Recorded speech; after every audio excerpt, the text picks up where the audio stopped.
This is the Horror Movie Show on hmpod.com, hosted by Jerry and Mark, your one-stop shop for all horrible movie reviews. From the latest blockbusters and independent films to classics, let Mark and Jerry convince you the world is a dangerous place, though often good for a laugh. Now come and listen to the Horror Movie Show, if you dare. Howdy folks, Jerry here. And Mark. Bringing you the newest episode of the Horror Movie Show on hmpod.com. Well, why not? Why not? How's it going, Jerry? It's going downhill. And it's picking up speed and it's taking out pedestrians. I see. Yeah. It's veering up on the sidewalk. It's going through the fronts of buildings and coming out the alley. What the hell are you going to do? Pray. Jump out of the way? Pray. Climb up? Because God will save you. Yes. Thank you, Jesus. Okay. Well, enough blasphemy. More later. We have an episode today, number 162. Woo-woo. All new movies this week, folks. We have, let's begin. We got VHS Viral. Now, the VHS series, I really was not a fan of the first one, but the second one had a couple of episodes that were really spectacular. Yeah, they really... In particular, the Doomsday Cult one, where the little film crew, I don't know where it was, the Philippines or Indonesia maybe. Yeah. And the film crew is allowed to come in and shoot in this crazy cult's compound, and that just happens to be the day that the cults decided to... Well, no, it's all coming true, what they've been working toward, and they need the film crew there because they need the bodies. Yeah. And it's being documented. Oh boy, is it crazy. So that's the second one. This is VHS Viral, the third in the series, and I would say that it's worth seeing, but again, it's only about 50% successful. But there's a couple of spectacular short movies in this. So yes. As an anthology movie, VHS Viral is worth They're seeing. really churning these things out. I mean, it's like every 6 months they're bringing these things out. Yeah, well, this one's certainly one a year, and the other one that we can expect to see soon is the ABCs of Death 2. Uh-huh. Another, and the first one of that was a little lame because the movies themselves are only minutes long. They have to be 26 different stories. This one, again, I mean, it's just like 4 different movies, one encapsulating the other 3. Right. And the whole VHS thing is really beside the point. Well, yes. Now they're nothing to do with VHS. Yeah, not at all. Except for they do seem to have some players in that van. Yeah. VHS players. Mm-hmm. But all the footage is being shot on, these cams on that are held hand and helmet cams and skateboard cams. Yeah. Because it's funny because now they're getting beyond the ridiculous with camera angles in some of these things, especially that skateboarding one, because they were using those skateboards for chopping these people in half, and yet that's the bone. Yeah. Bone Storm segment. So let's just get the names out of the way here. The directors, Justin Benson and Aaron Moorhead, they did Bone Storm, which is okay. Greg Bishop does my favorite scene, Dante the Great. Yeah. Marcel Sarmiento directs Vicious Circles, and Nacho Vigalondo directs the other one that I really liked, Parallel Monsters. Now there's another segment called Gorgeous Vortex, which so far has not been included in any of the releases. So maybe they're... Yeah, because I thought it was just, the 4 vignettes this time. They're usually a little more than that. Usually a little more density to it. Yeah. Now let's talk specifically about the 2 that were really good. I'm sure you'd agree with me. Greg Bishop's Dante the Great. Oh, that was really cool. None of this found footage kind of thing stuff. This is just a little story, but really excellently done. Yeah. Very, very entertaining, funny in a very black comedy sort of way. Yeah. And nicely, stylishly done. So the idea is that you get this third rate, he's not even ranked, this magician, and he comes into possession of this cloak, and the cloak actually does grant magical powers. Yeah, But it comes at a price. The cloak must be fed human victims. So in order to maintain his status as greater than Houdini, who may himself have had one of these cloaks. And maybe the same cloak. Maybe the same one, yeah. And it's just terrific. Justin Welborn plays the great Dante. Oh, he's so funny. And the string of beautiful girls. Assistants. He just keeps vanishing. Yeah, some of them are vanishing. And the scene when the police finally make their move and they swoop in on him at the theater, and Dante just takes care of the cops one by one. Very, very nicely done. Yes, it's like he's supposed to be an illusionist, but he doesn't use any illusion at all. Illusions. Which is why people just can't figure him out. Yeah, it's like because he can't do what he does. But he's doing it. But he's doing it anyway. Yeah. Oh, and it's wonderfully done because people will vanish underneath that cloak and then appear somewhere else. Yeah. It's like a portal to another existence. The cloak is so powerful, he manages to transport the entire audience from one city to another, from New York to L.A. Yeah. And it's just like, wow, I can't believe it. Now we're in Los Angeles. How are we going to get home? This is amazing. Yeah, I'd say. It's very amazing. And, he'll just kind of like flick his wrists and tie somebody up. Yeah. And it's like, very well done. I mean, it was just seamless the way they did it. And it was sort of like in black and white. Yeah. These shades of grays. Yeah, all old-fashioned kind of story, I thought. It was like a nice return. I could see this being a Twilight Zone or an Outer Limits episode. It had that sort of vibe to it. Why is it that you have this wonderful gift and there has to be, you have to feed it? Well, if it wasn't for that, the guy would have been fine. Yeah, and again, it's like he's as we were saying last week, it's like he's got superpowers.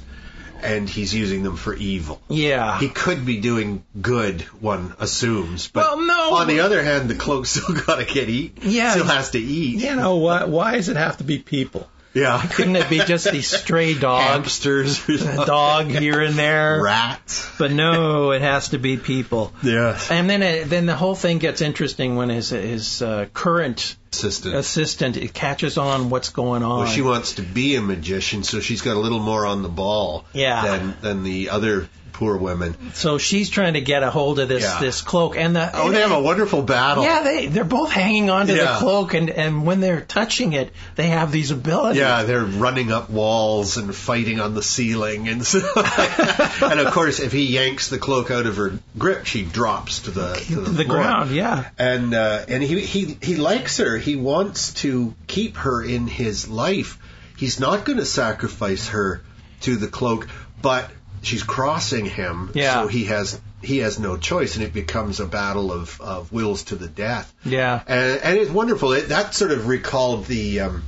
This is a stretch, I suppose, but one of the first movies I ever saw when I was little was The Sword and the Stone, the Disney movie. Really, and the battle between Merlin and is it Madam Mim? Yeah, where they're turning themselves into different animals and That it sort of reminded me of that, the two magicians battling over the cloak, and so much is going to depend on who gets the cloak, because she isn't a totally evil person. However, the cloak rules. Yes. So nobody wins. But it's just so seamless. Yeah. The way they can run up and down the walls and disappear and things appearing, and it's just so wonderfully done. Great production values. Yeah. The other segment that I really liked was Parallel Monsters. Yeah, now that was weird. This funny little man, just living in like a condo. His wife is asleep in the bed upstairs. He says, "I'll be upstairs in a little while." It was in Spanish, I believe. Yeah. So the little man is downstairs, and he's an inventor, and he sort of hits the last switch, and he opens a doorway to a parallel universe at the exact same moment that his double in this parallel universe is also opening the doorway, and they agree to swap places for 15 minutes. Just 15 minutes, and then they'll meet back. So you got the human from our universe, and then you have a guy who appears to be human, but quite clearly is not human. Yeah. Their sex lives are rather different from our own, more aggressive, one might say. Yeah, and their people parts are not the same at all. Oh my goodness, it's just horrible. When the wife, the parallel wife, shows up, and we've already seen the monstrous member on the alien man.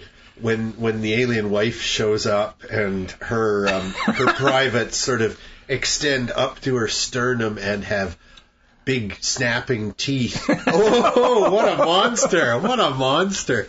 She'd get your whole head in her belly and chow down on you. It's so well done. But why they would want to eat human beings, I mean, none of that makes sense. They're just like really evil monsters. It just makes... Oh, it's just the way it's unveiled. Oh, it's wonderful. It's these a real horror indeed. Being timid, the two guys facing each other through the portal. Oh, it's a momentous occurrence. And determining, hey, yeah, they are the same person. They have the same name. Their wives are named the same. They're doing they're moving at the exact same. They have the same clothes on. Yeah. They have the same clothes on and everything. I don't know how that guy can be wearing the same pair of pants. Yeah. There you go. Well, he had the smock. He had his smock on. Yeah. The lab coat. Anyway, the way they very timidly cross each other and go upstairs. Well, there's definitely the guy's not a total idiot. He's excited, but there is a moment at the beginning where he's not sure whether he should completely trust this guy. But they appear to be absolute identical twins. Yeah. So why not? Except for opposite, they're mirror images of one another. So they're right-handed and left-handed and stuff like that. Yeah. So that's why they wanted to explore a little bit in their different realities. Where, again, very well done. Oh, and monstrously well done. And creepy, because, the way it just unfolds.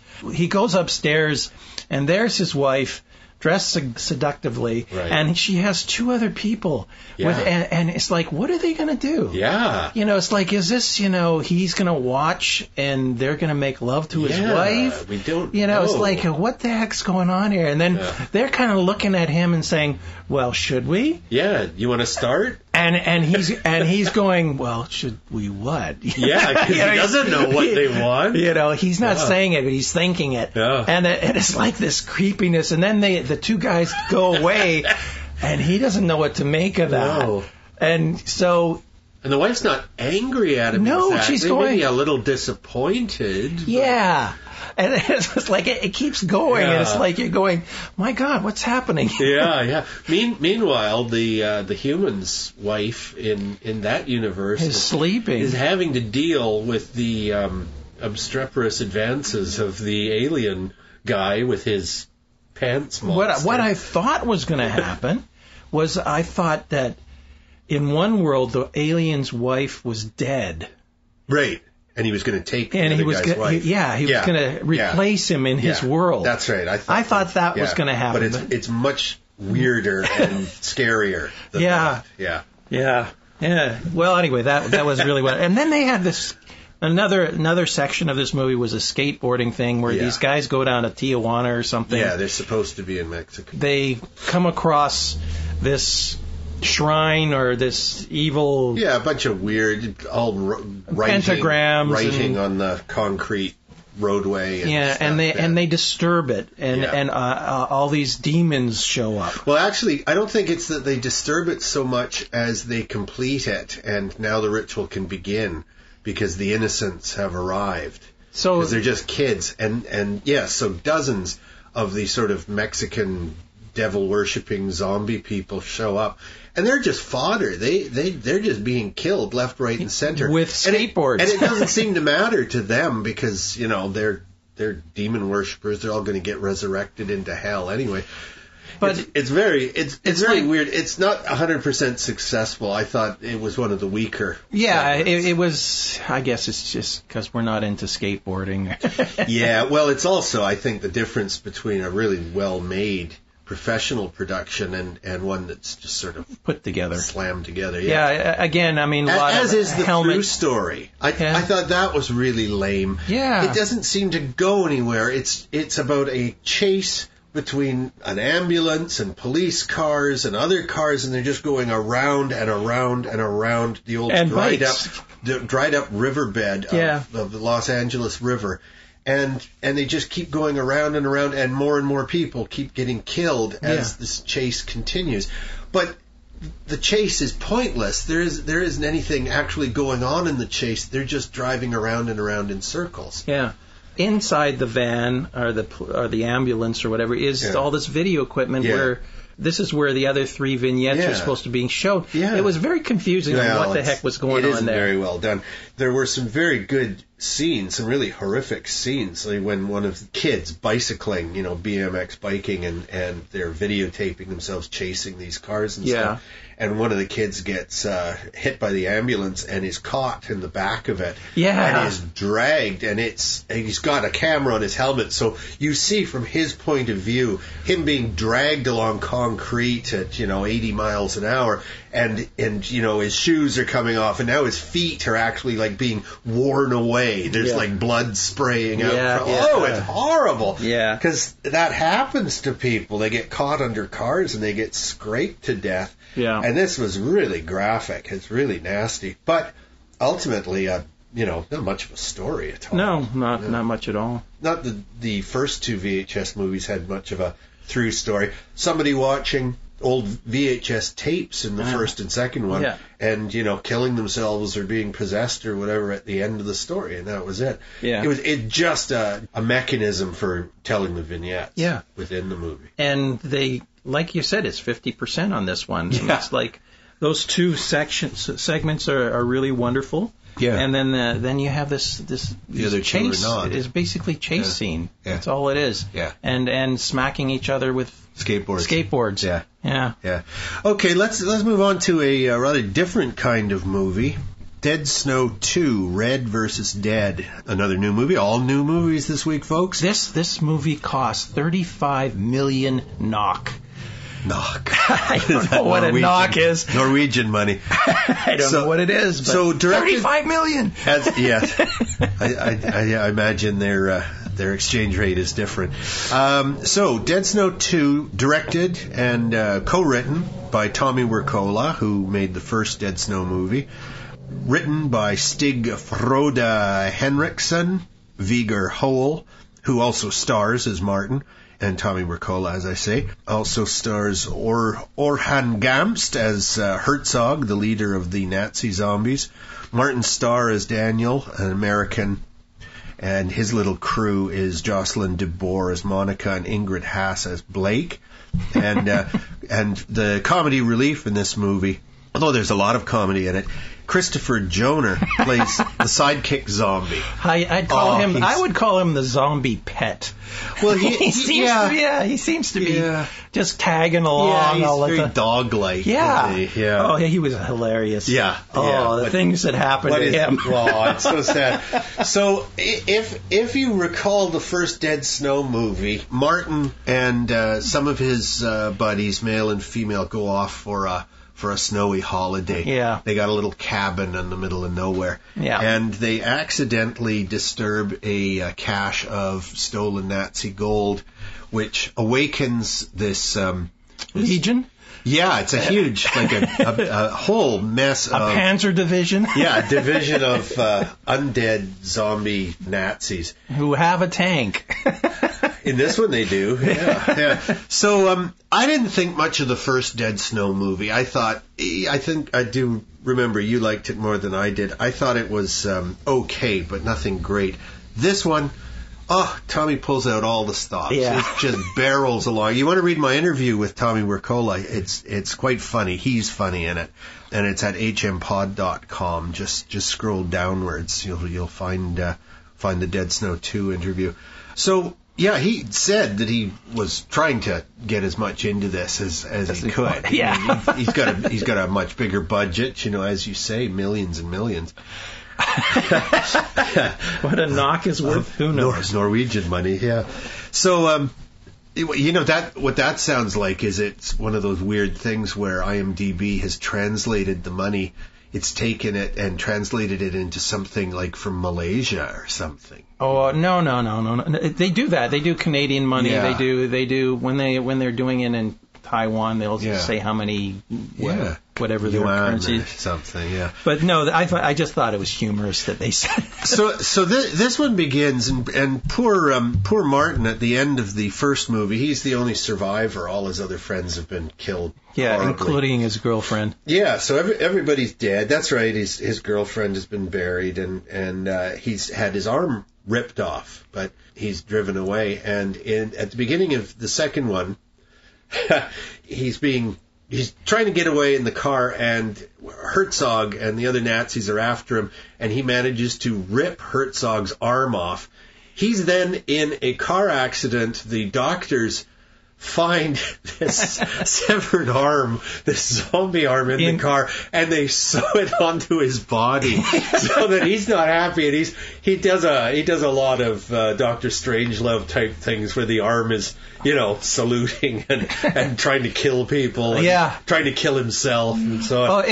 But it also gives him the power to resurrect dead people. Yes. And unlike Herzog, who resurrects people and they're evil, because Martin is a good guy, he resurrects people and they're good, but he can just keep resurrecting you. Yeah. Doesn't matter. And that's what's so horribly funny about what happens to the sidekick zombie. But as well as the leader of the Nazis, Herzog, he grabs the arm of the other guy and magically attaches it to him. Yeah. Now, what I would have loved to seen is that it really doesn't play up on that part. He just has an arm and it looks odd. But it should have been a nice arm. It should have pet people as they were going by or something. Right. It should have done things involuntary. Cheeks. And instead of a Heil Hitler, it should have waved or something, and him looking at the hand going, what the hell are you doing? Yeah. Well, I would have loved to have seen some of that. There's plenty of comedy in this movie. Really good black humor in it. Oh, and then the horrible little nerdy Americans, the zombie squad, whatever they call themselves. He calls them because he figures they're an army. Yeah, a zombie army. They say they know what they're doing and they've dealt with zombies and so on, but of course they never have. So they're waiting for the calls. Yeah, so he finds them on the internet and he says, "We need help." Yeah. So they fly over. They fly over, and there's two girls and one guy. Yeah, they're useless. and they first of all, they're just excited because somebody called them. Yeah. And second of all, they had no idea that it is really a zombie apocalypse. That there really were zombies. Yeah. Right. So they figured they were on a nice trip to Iceland or something. Yeah. Norway. Yeah. Oh, it was, and it just keeps going. The humor and the tank, and it gets bigger and bigger. Well, eventually, what Martin and the zombie squad realize is that the only way to battle a giant legion of undead zombie Nazis is to battle them with their own natural enemy, which are undead zombie Soviet soldiers. So Martin is sent to a battlefield, and he resurrects dozens of Soviet zombies, including the biggest zombie I've ever seen anywhere. Yeah, he was huge. It's a huge Soviet And there's soldier. Also another subplot with the police that are after them because all they think is that somebody's going around massacring people. They think Martin has killed all his friends. Yeah. And plus everywhere he goes there's massacres and mayhem. Yeah. And it seems like he goes into all these small little towns and the whole town is just wiped devastated, out. Yeah. And the tank is going through schools and running over kids and there's all sorts of things happening. Yeah. Herzog at one point gets a tank shell point blank to the back of his head, and by the end of the movie, he's okay. He's really tough. They say in the zombie. Yeah, I think there'll be a sequel. Oh, definitely. Yeah, looking forward to it. If it it wouldn't be possible for it to be as much better than the second one is from the first one. It'd just be impossible because the second one was really good. Yeah, and that like we mentioned before, that zombie pet guy. Oh, he just keeps. First of all, he starts off as a normal human guy that gets killed. Yeah. And he becomes a zombie. And then he's resurrected. And then he's just following them everywhere. Yeah. And then at one point, they're stuck in the snow or the mud. And they say, we need some sort of traction. So they throw him underneath the wheel and use him as traction. Yeah. But by this time, the poor sidekick zombie has been resurrected so often because Martin is trying to figure out what his powers are. So, like, one of the zombie squad kills the sidekick zombie thinking it's a zombie. A zombie, yeah. It is a zombie.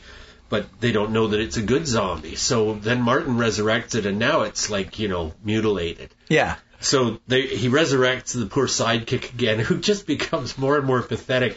And he's resurrected about 6 times in a row in the space of about 5 minutes. And by the end of it, he's just like this monstrous, shambling mess. But he's still, no hard feelings. He's still like, Martin is the best.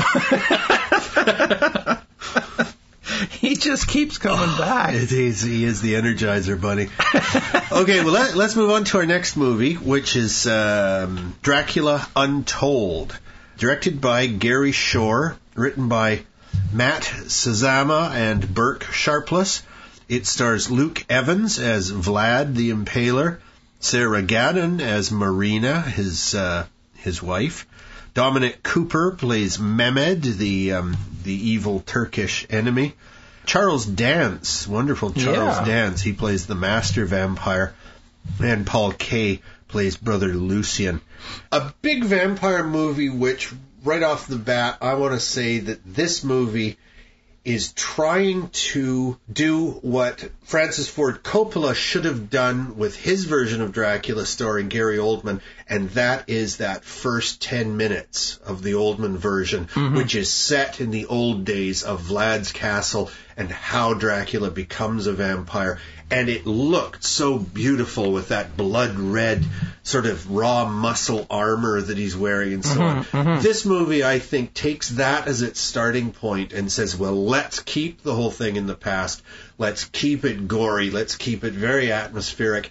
And while they don't stick with the same story that Coppola had, it's very similar. There's a very similar tone to it. Right. And in this movie, Vlad becomes a vampire. He seeks out the Charles Dance ancient vampire character because he needs the power to protect his kingdom. And his family. The Turks are essentially running Transylvania at this point. Right. And they demand tribute. And Vlad was, as a young boy, he was taken off and as a hostage. His father sent him to Turkey. He was raised with Mehmet, the leader of the Turks.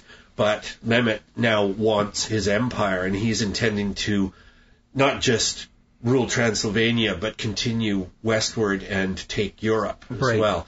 So now Vlad feels that he has to protect all, I guess, Europeans. Yeah, that's part of it. And plus the fact that, again, when he was a child, they demanded 1,000 children to be in the army, to be raised as soldiers. Right. Well, to fight for the Turk. Now it's his kid that the guy wants. He was promised that the Turks wouldn't make this demand again. Yeah, but they are. They're making another. They want another 1,000 kids. Plus, they want including the prince. The prince, and that's what kind of breaks Vlad. And Vlad says, no, I've got to figure another way and protect my people. Yeah. Plus he paints himself into a corner by losing his temper and killing the Turkish envoy. Yeah. Yeah, that was well, they were taunting him. Oh, I know. That's their mistake. Yeah. There's a lot of mistakes happening in that first half hour of the movie. Yeah. But it looks good. I thought the acting was okay. It's a little soap opera-ish, a little over the top, melodramatic, but I enjoyed the movie overall. I enjoyed the movie overall, except for the part where the battle scenes were too much like Lord of the Rings, where you didn't really get into the battle. Right. It was like just people being thrown around, and you didn't really see the blood and gore. No. It was just basically people. Well, the first battle is supposed to be Vlad going out by himself and killing 1,000 Turkish soldiers. Yeah. And when Mehmet gets word that 1,000 men have died, he says, then send 100,000. Okay, fine. Even Vlad can't take care of 100,000 of them. He has to recruit some of his inner circle to become vampires. Like him, yeah. But the thing that is kind of silly is this notion that Vlad is good, and he remains good throughout. By the end of the movie, he's made amends. He's saved Europe, not just his kingdom, but Europe, and he's got to end this curse. But of course, the setup for a sequel is so naked and so apparent that annoyed me. Yeah, and plus it's in modern day. Yeah, they might as well. And they're in London. Might as well just say, all right, we give up. Here's how we're going to get your money the next time. Now, I don't know how successful this movie was in the theater. It seemed to come and go pretty quickly. Yes. Better than I expected it to be, but very, very cheesy, melodramatic, I thought. The acting, the over-the-top dialogue. There should have been a change in him, more dramatic to the evil side. Right. Because he is becoming a vampire. Well, again, we're dealing with superpowers here. Yeah. And you use the superpowers, he has to take He has these noble superpowers. intentions. Yeah, because he wants to do good with them. Right. But the powers themselves corrupt. Right. And make you. That's what I'd like to see more of. Yeah, I know, and they don't get into that. Yeah, it was just too much of a bubblegum kind of thing happening. By the end of the movie, he's still not a bad guy. No. Where is he a bad guy? And this whitewashing of vampires into heroes kind of sickens me.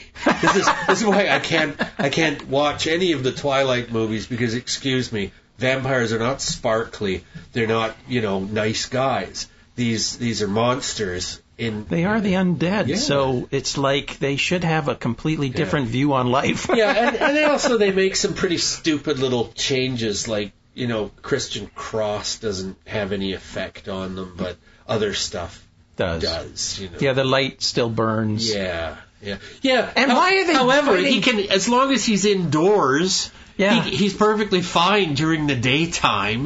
Really? That's certainly not the way. And I just thought not the way that Bram Stoker wrote. And I thought that the first battle, why would they be having a battle in the middle of the night? Right. Nobody fought in the night. Not in the old days. In the old days. No. I mean, he might have attacked them at night. Yeah. Sure. Yeah. But they wouldn't have been ready for battle. No, they generally would make an arrangement when the battle would take place. Yeah. It'd be like, after breakfast tomorrow. Yeah, exactly. Oh, wait, I've got a dentist appointment. Okay. Noon? Can we say noon? Yeah, all right. All right. Yeah. We'll call you if there's a change. It's funny how they used to battle like that. They made arrangements. Yeah. Okay. Yeah. We'll be here in this field. Right. Be there. We'll about 10-ish. Yeah. And then, and the first guys who figured out, well, if we don't stick to the rules, we can slaughter them.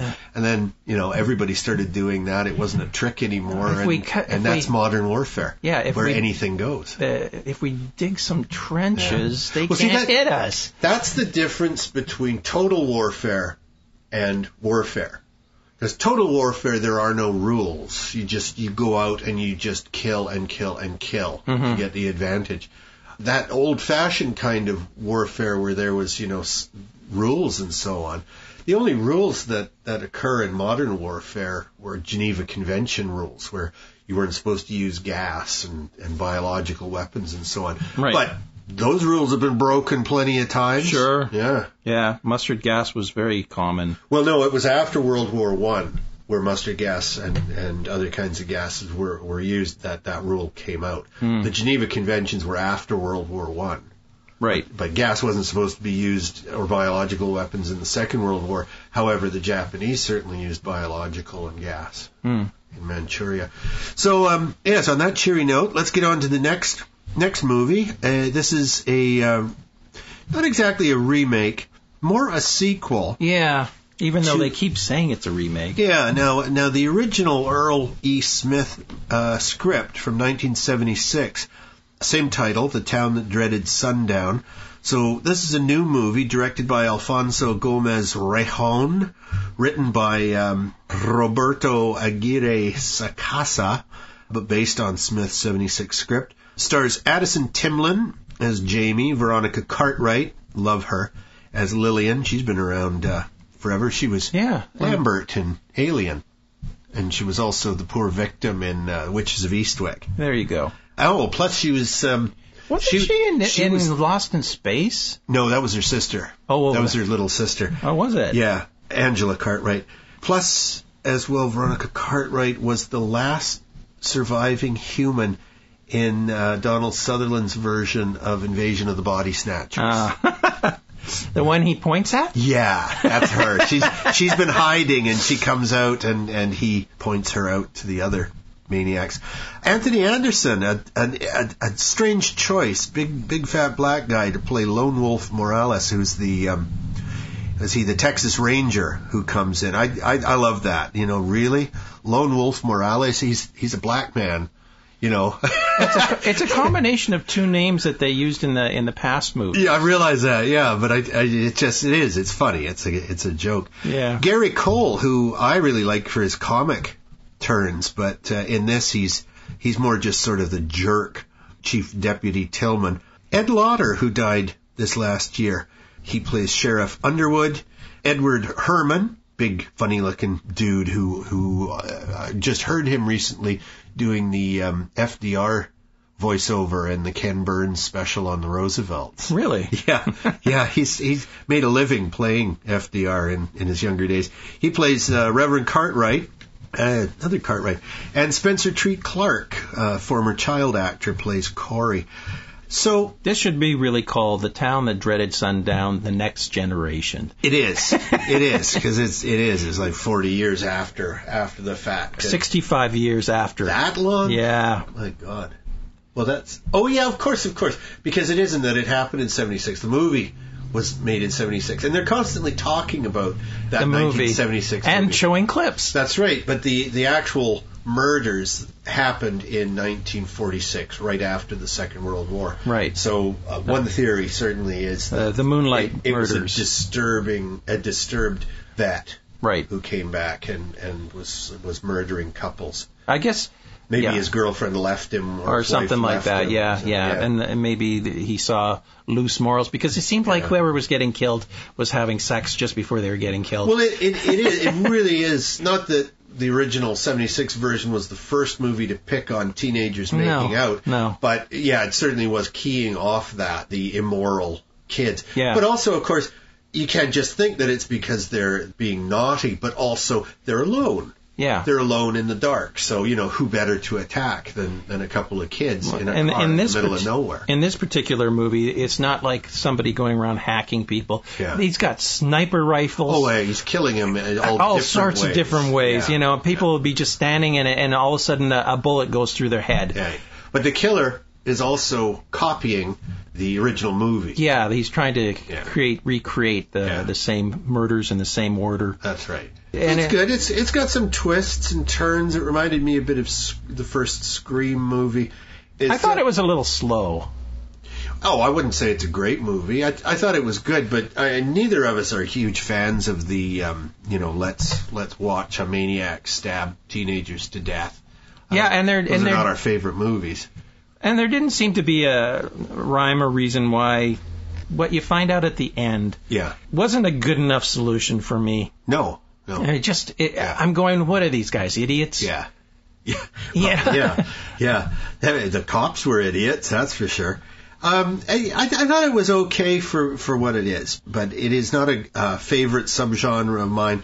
I thought it was an interesting way to remake the movie, but it is, I guess, is more of a sequel. And, of course, it's set up for more sequels.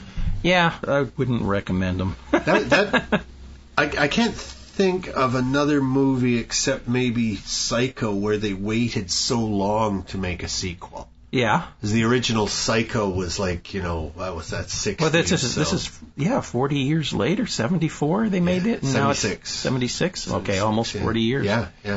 It's like, 38 years. And the original Psycho was like, I'm not sure, say 1960, and they didn't have a remake until the 70s. So there's 15 years or something like that. That was a long time. Well, this is even longer. That was before they realized they could cash in on sequels. So much. That's true. Yeah, and it wouldn't surprise me if. And who owns the rights to what and stuff like that? Let's make something else. And sequels are always going to be around. Robert Bloch was very happy to see the sequels start to get made because he got paid for nothing. Yeah, got paid just because he came up with the name Norman Bates. Yeah. Okay, let's move on to our next movie, Alien Abduction. Another new one, of course, directed by Matty Beckerman, written by Robert Lewis. Stars Catherine Sigismund as Katie Morris. This is a family. Corey Eade as Corey Morris. Yeah, they've all got the same first names, which is always a giveaway.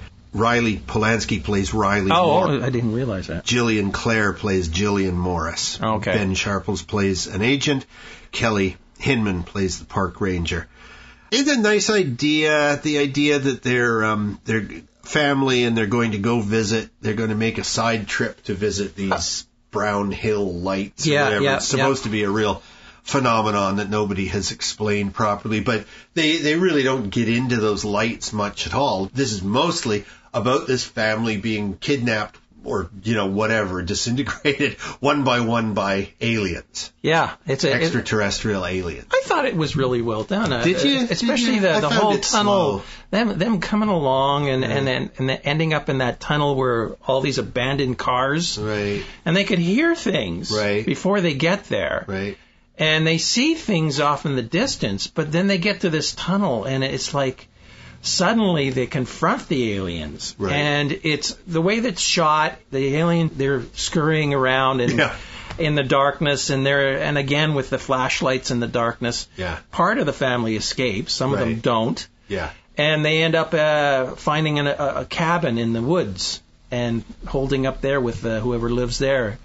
I just thought it was well done. I mean, for what it was. Yeah, real cheap, no budget. For what it was. And it's another found footage kind of thing. Yeah, they're on vacation shooting films. For what it was, I thought they did a good job. Yeah, so it's okay. I've been there, done that. The fact that it's aliens rather than, say, Bobcat Goldthwait's Sasquatch that we reviewed not too long ago. And you like that. It was okay. Again, not my favorite, but the Blair Witch Project, all these movies look like twins. Just pop the bad thing out and slot in another one, so. But these were aliens. Yeah, exactly. But they might as well have been ghosts or Sasquatches or the Loch Ness Monster or whatever.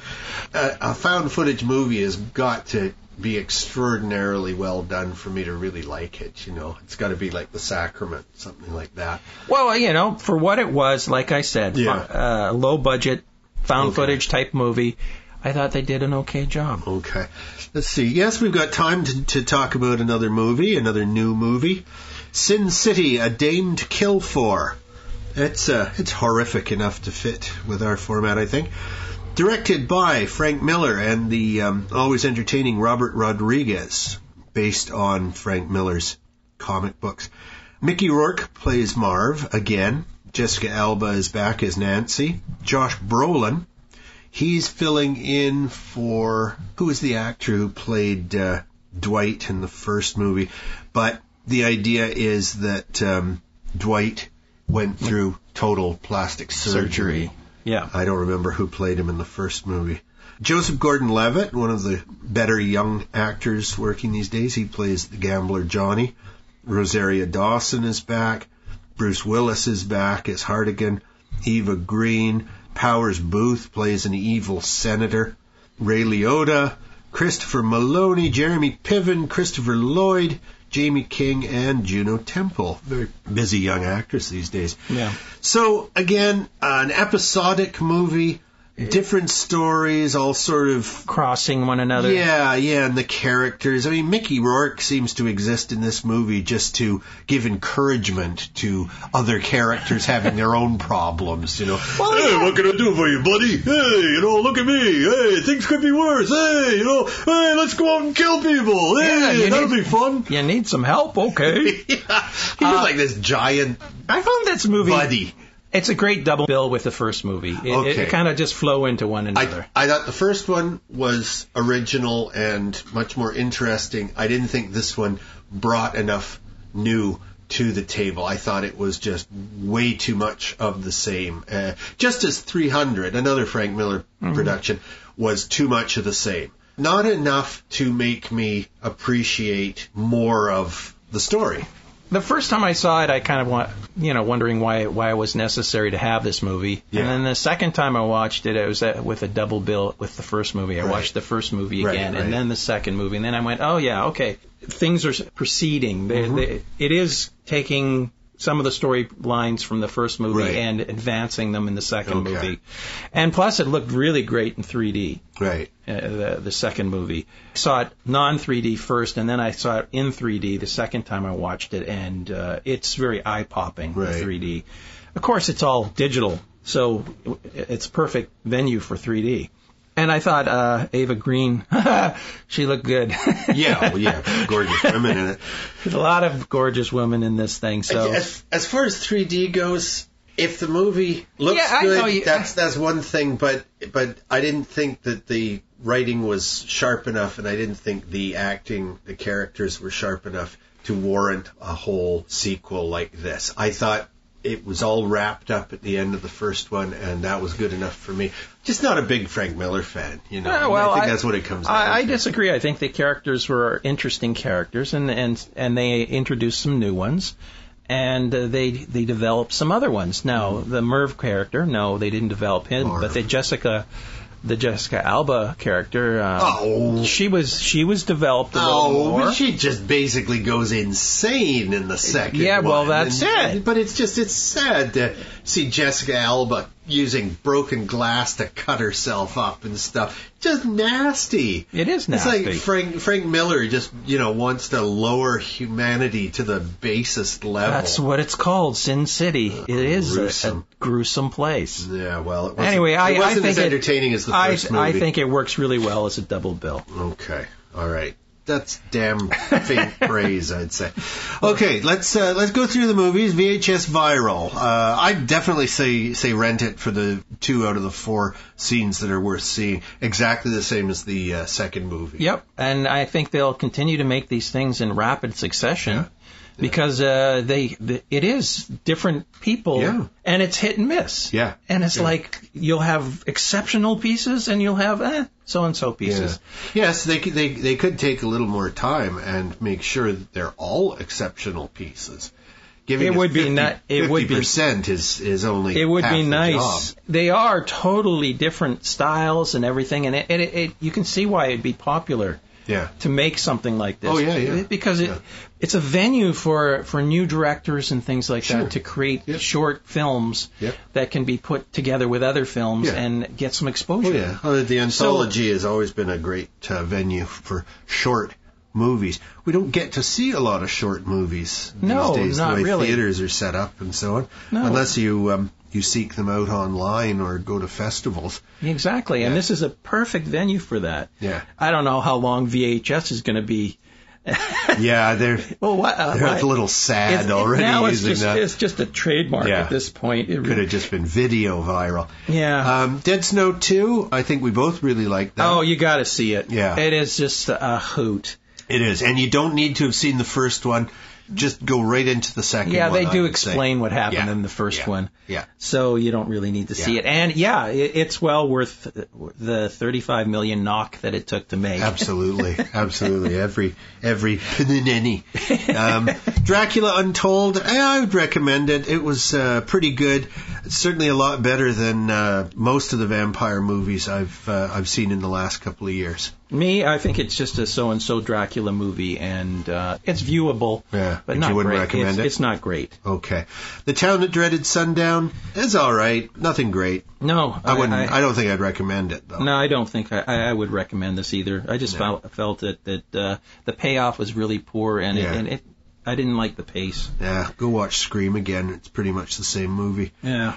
Alien Abduction. Mark liked it much more than I did. if you like found footage movies, you'll like this. But let's put it this way: I've seen a lot worse found footage movies. Yeah. So, like you said, I'm indifferent to it. It's middle of the road for me. It's neither. It's not terrible, but it's not great. Yeah. It's just. I'm thinking it's worth the look. Okay. And Sin City again. Mark liked it a lot more than I did. I liked it a lot more the second time than the first time. Yeah. There you go. Well, I've only seen it once. That was enough for me.